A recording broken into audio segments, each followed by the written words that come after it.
Impatience and tinnitus go hand in hand.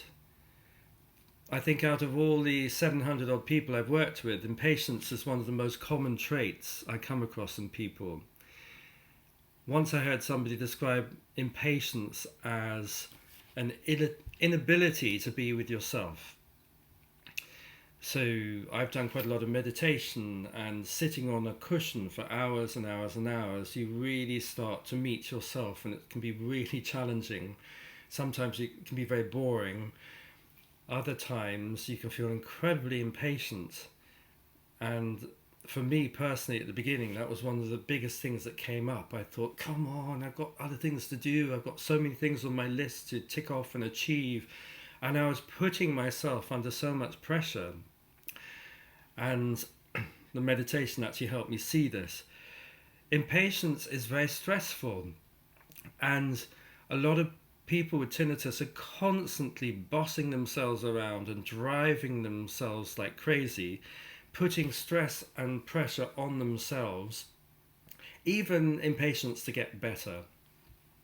So if you have very high expectations of yourself and you're driving yourself forward to climb that mountain, this actually is quite good for ramping up your stress levels and keeping you activated and pushed around and on the go.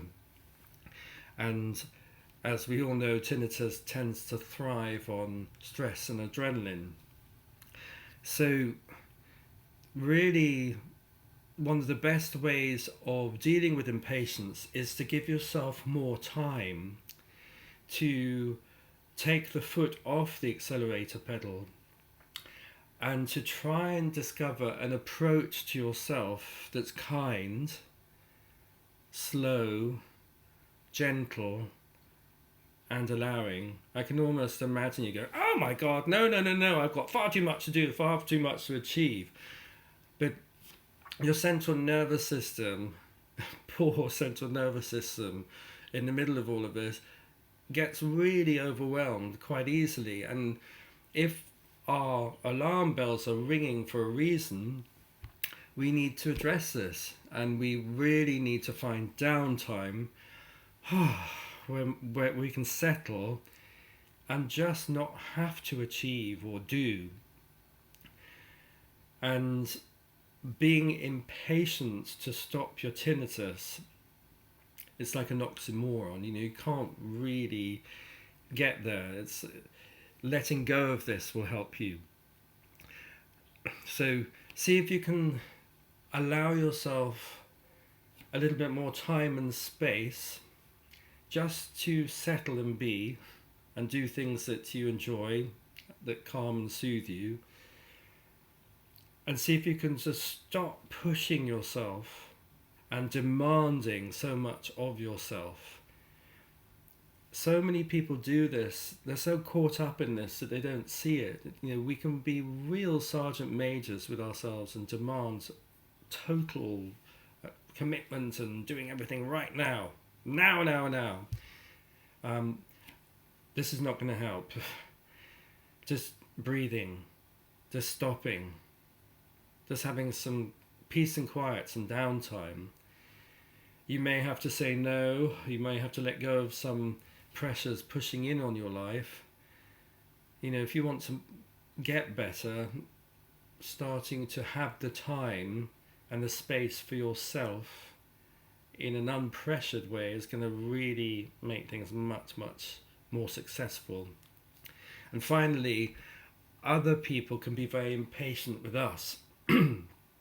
Oh, stop it, hurry up, be quiet. Come on, why haven't you made that money? Why haven't you done this? And if you're with people who put quite a lot of pressure on you, this is stressful. And so you may need to just quietly say, shh, shh, shh, shh, shh. No, not now. No, I'm not going to decide that today. No, I will think about that and get back to you next week. Actually, no, I don't feel like it. It's really important to be allowed to say no and to stop this impatient pressure that comes in and can keep us stuck in a state of nervous system hyperarousal, which keeps tinnitus up. So please be good to yourself. Can you try and take the pressure off yourself?